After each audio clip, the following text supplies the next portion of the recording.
copier does come up for renewal September 1st, and so I think we've already got the tentative proposed contract to the county attorney for them to look over, and Kristen's already got that, I think August, we've got it on the agenda for y'all to approve that. But it will be a slight, if y'all approve that, it will be a slight increase. I am going to ask, mine is through Xerox, and this is the greatest contract and the greatest piece of equipment for my office, and I was going to explain to y'all why, because if you have anybody else that's in the market, I'm going to do a sales pitch for them. We actually use our copier for our primary printer. It's faster than the printers that the other printers that we have, and we have no cost except for paper.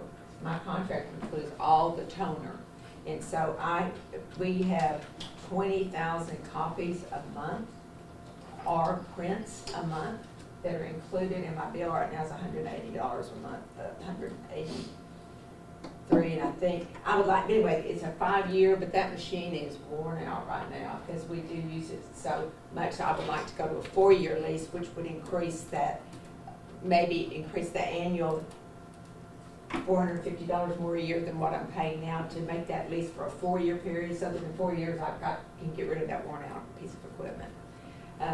So right now, that's just something that'll be on the horizon, and Scott Waller with Xerox gave me his tentative contract so we could get the county attorney to go ahead and look it over. However, their proposed contracts are only good for 30 days. So the one he's reviewing is really not going to be the one that we'll actually present in August. So, but I think the numbers are going to stay the same. So you'll see maybe that I'm going to come back and ask for maybe $30 or $50 more a month on the copier expense. So that's not a big item, but that is there. I am asking for a categorization, a change in the positions within my office. I currently have 7 employees, one of which is Sharon Sally is paper ready, which is the judgment coordinator, and so her responsibilities are somewhat unique to the county. She's the only one in the county that does what she does. And then I have a chief deputy. The rest of my clerks are all fall under the category and the role of just a deputy clerk. I do not like I do not agree with the common definition of the word clerk. I'm a clerk, I'm a district clerk. But I think the common definition of a clerk, if you thought of a clerk, you would think that could be the clerk at Walmart or at the dollar store that takes your money and scans your item. A clerk could be the person that's at the service station that takes your credit card when you fill your car up with gas. A clerk could be someone that files papers all day or takes a payment. The deputy clerks within the office do some of those things, but that's not their primary role. Within my office, I have personnel that actually do deal with the public and do repetitive transactions, passport applications, though they're complicated, taking payments, processing those things. There are mundane tasks that we have to do, filing, answering the phone, answering silly questions, all that. There are those duties. But there are duties within my office that exceed those responsibilities. And I am asking that I have 2 positions that I would ask that their roles be moved to paralegal 1, because the duties that they are performing exceed what you would consider that sounds so negative, that you would consider a clerk entry-level position.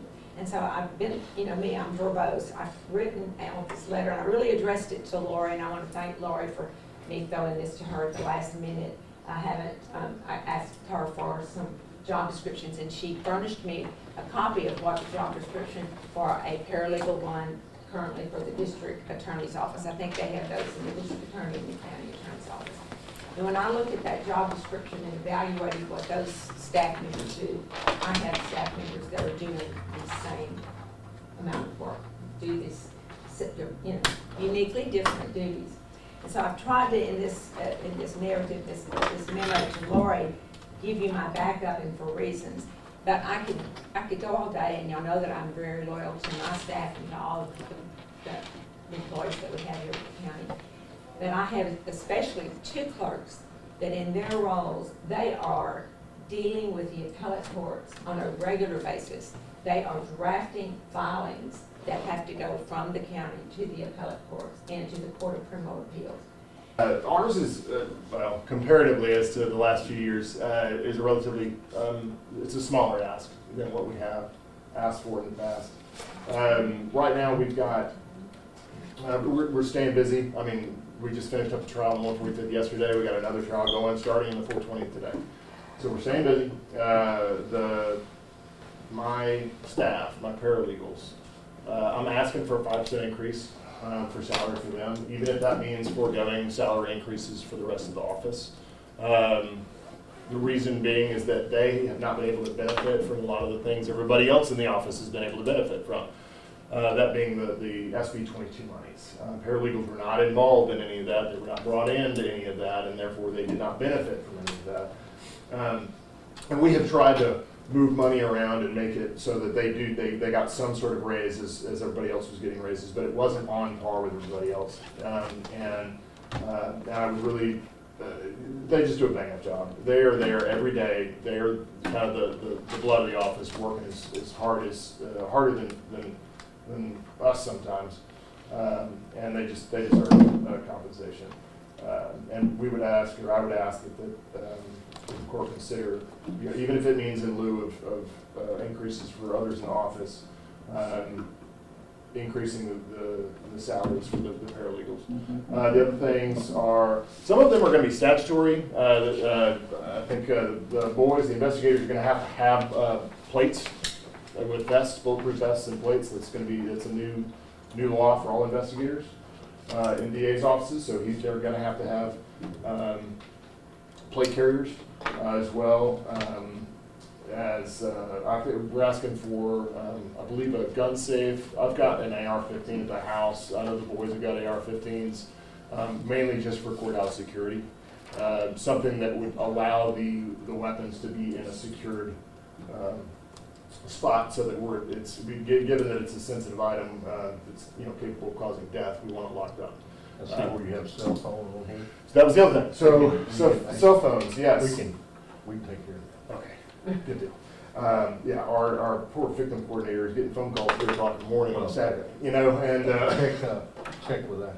yes, sir. Yeah, I will. I will absolutely do that. Thank you. And I know I think the boys were also asking about cell phones as well. I don't know that I put that in there, sir. But that's essentially it. It's maintaining a lot of kind of what's going on. We're rocking and rolling. We're busting our little butts upstairs. But yeah, I'd just love to see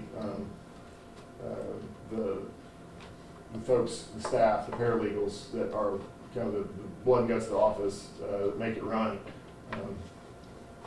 See a adequate compensation, benefit to that hard work, especially over this past year. I think everything else is kind of minor as far as the asks go. Some of them are statutory, like I said. I think the plate carrier is one that's going to be required. There are some grants that are coming down. Yeah, and I want to say, Lynn, that's well, probably you might want to get the chief investigator contact some of the sheriff's offices. Yeah. Because it's going to be for all along.